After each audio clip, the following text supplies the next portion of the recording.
Hello student, बहुत बहुत स्वागत है आपके अपने यूट्यूब चैनल जीसीसी स्टार में।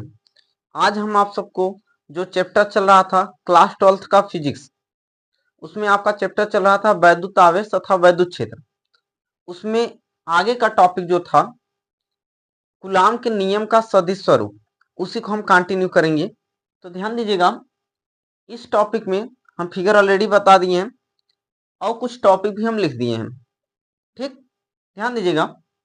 जैसे कि हम किए क्या है, इसमें एक आवेश Q1 लिए और एक आवेश Q2 ले लिए। हमने क्या किया कि एक आवेश Q1 लिया और एक आवेश Q2 लिया।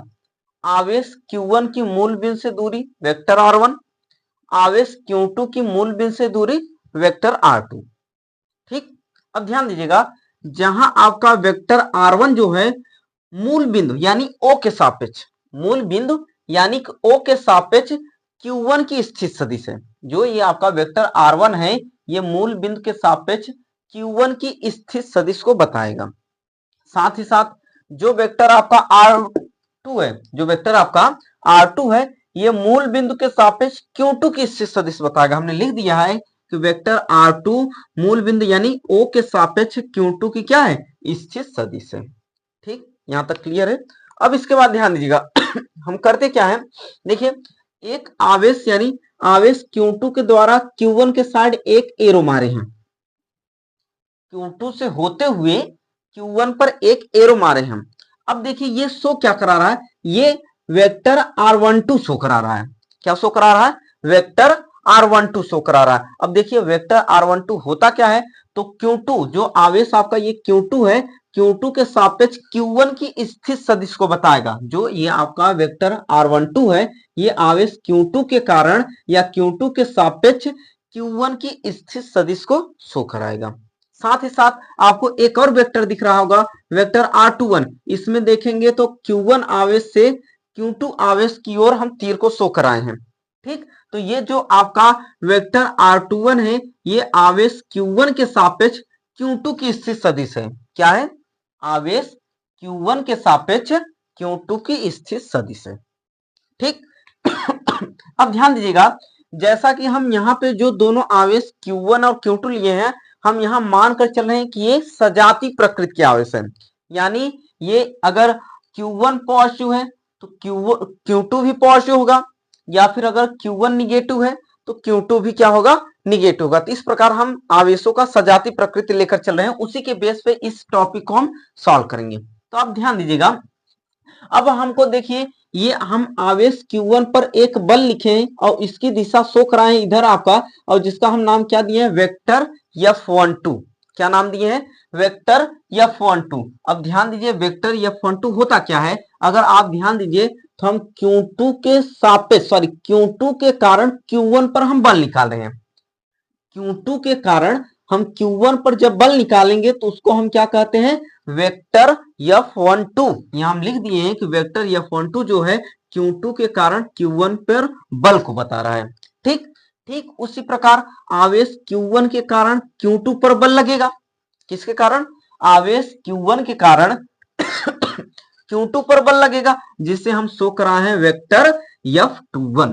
आवेश Q1 के कारण Q2 पर बल। ठीक, साथ साथ अब ध्यान दीजिएगा, अब ये जो आपका वेक्टर R12 था और जो वेक्टर R21 था, वेक्टर R12 और जो वेक्टर R21 था, इसके दिशा को बताने के लिए हम यूज किए हैं R12 कैप। क्या यूज किए हैं, R12 कैप। जहां आपका जो R12 कैप है वेक्टर R21 का, सॉरी वेक्टर R12 का जो वेक्टर आपका ये जो R12 कैप यहां दिख रहा है आपको, जो ये आपका R12 कैप है, ये वेक्टर R12 का क्या है, एकांक सदिश है। वेक्टर R12 का क्या है, एकांक सदिश है। और साथ ही साथ जो आपका R21 कैप है, जो R21 कैप है, ये वेक्टर क्या है, R21 का एकांक सदिश है। ठीक, चलिए अब ये तो आपका क्लास 11th का जो वेक्टर चैप्टर था उससे रिलेटेड था। जो भी बच्चे क्लास 11th पढ़े होंगे तो उन्हें वेक्टर का ज्ञान अच्छे से होगा। तो हम ये पहले से लिख दिए थे क्योंकि ये आपको केवल समझने के लिए लिखे थे।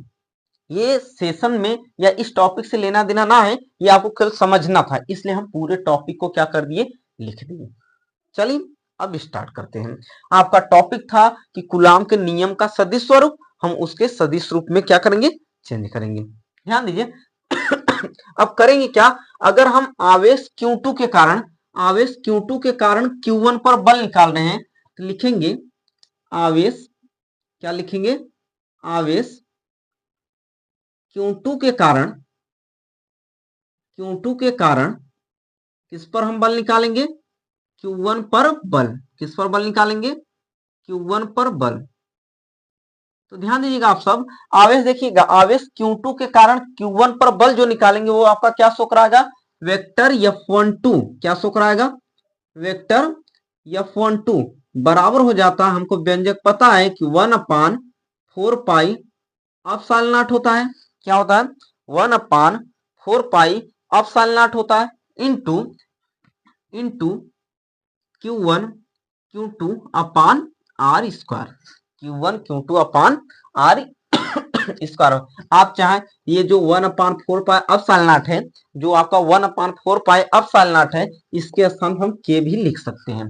ठीक, हमने क्या किया है, डायरेक्ट 1/4 पाई एप्सिलॉन नॉट लिखा। अब ध्यान दीजिएगा, अब ये जो आपका वेक्टर, यानी ये आपका जो था Q2 के कारण हम Q1 पर बल निकाले हैं, तो Q2 के सापेक्ष Q1 की स्थित सदिश क्या है, R12 है, क्या है, वेक्टर R12 है। और वेक्टर R12 के एकाक्ष सदिश, यानी इसका जो डायरेक्शन बताएगा, इसका जो वेक्टर R12 की दिशा बताएगी, वो क्या बताएगी, आपका R12 कैप।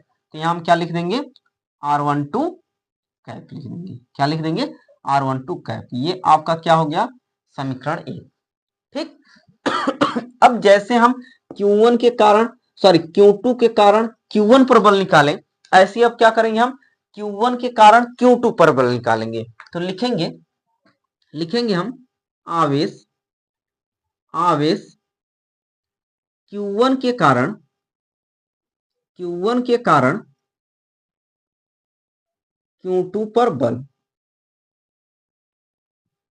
आवेश Q1 के कारण Q2 पर बल, बस वही करेंगे। देखिए यहां लिखे है ना, Q1 के कारण Q2 बल होगा क्या, आपका वेक्टर F21, क्या हो जाएगा, वेक्टर F21 बराबर हो जाएगा, फॉर्मूला वही उतार लीजिए, 1/4 pi epsilon not into Q1 Q2 upon R square, Q1 Q2 upon R square. और साथ ही साथ ये आपका जो था Q1 के कारण Q2 पर बल निकाल रहे हैं, तो यहाँ Q1 के सापेक्ष Q2 की स्थित सदिश को भी बताएंगे, और Q1 के कारण Q2 की स्थित सदिश आपका क्या है, वेक्टर R21, क्या है, वेक्टर R21। और वेक्टर R21 का अगर हमको दिशा शो कराना है, तो क्या लिखेंगे हम, R21 कैप, क्या लिख देंगे, R21 कैप। यही जो समीकरण 1 व 2 हम प्राप्त किए हैं, यह कूलाम के नियम के सदिश स्वरूप है, कूलाम के नियम का सदिश स्वरूप यही है आपका। ठीक। अब देखिए थोड़ा सा हम टॉपिक को आगे बढ़ाएंगे ना, कूलाम के नियम का जो सदिश स्वरूप होता है वो यहीं पे क्या है, खत्म है। लेकिन थोड़ा सा हमको इसमें देखने को मिल रहा है कि अगर हम ध्यान दें, आवेश Q1 के सापेक्ष Q2 की स्थित सदिश, या फिर Q2 के सापेक्ष Q1 की स्थित सदिश, दोनों में अगर देखें तो वेक्टर R12 और वेक्टर R21 सेम है। वेक्टर R12 और वेक्टर R21 समान दूरी पर हैं, बस इनकी दिशाएं क्या है, चेंज है। यानी आपका ये Q2 के सापेक्ष Q1 की स्थित सदिश वेक्टर R12, Q1 के सापेक्ष Q2 की स्थित सदिश वेक्टर R21, परिमाण समान रहेगा लेकिन दिशा विपरीत है। तो इसके लिए हम लिखेंगे, क्या लिखेंगे, इसके लिए हम लिखेंगे चूंकि, चूंकि वेक्टर, यहाँ देखिए आप कर दीजिएगा, सॉरी माय मिस्टेक, यहाँ आप कर देंगे R21 कर देंगे। ठीक, तो हम लिखेंगे चूंकि R21 कैप बराबर, क्या लिखेंगे, R21 कैप बराबर minus R12 cap, minus R12 cap. क्यों लिखे, क्योंकि दोनों का परिमाण समान है, दिशा विपरीत है, तो दिशा विपरीत करने के लिए हम माइनस लगा दिए, और माइनस लगाकर परिमाण को क्या कर दिए, हम बराबर कर दिए। तो इस प्रकार हम इस समीकरण को चाहें तो वेक्टर F21 बराबर 1/4 pi epsilon not into Q1 Q2 upon R square हम कर दें। और यहाँ जो आपका R21 है, क्या है आपका यहाँ पे R21 है, और R21 का मान हम क्या किए हैं, वेक्टर जो आपका, सॉरी R21 कैप जो है, क्या है, R21 कैप, R21 कैप को हम क्या माने माइनस R12 कैप, तो यहां हम क्या रख देंगे माइनस R12 कैप। ठीक, अब ये माइनस आगे जाएगा तो आपका वेक्टर F21 बराबर minus 1/4 pi epsilon not into Q1 Q2 upon R square हो जाएगा। ठीक, पूरा वैसे उतार ली और यहाँ क्या हो जाएगा, अब सीधा सीधा R12 कैप हो जाएगा। ठीक, अब थोड़ा सा समीकरण 1 में हम ध्यान देते हैं।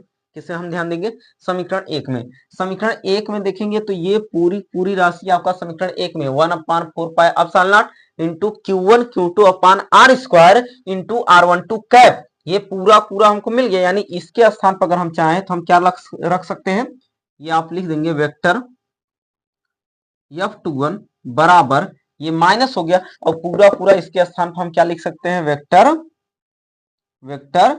F12 क्या लिख सकते हैं, वेक्टर F12। ठीक ठीक, अब ये जो कूलाम का सदिश स्वरूप होता है, ये न्यूटन की गति विषयक तृतीय नियम का पालन करता है, जिसका नाम था क्रिया प्रतिक्रिया का नियम।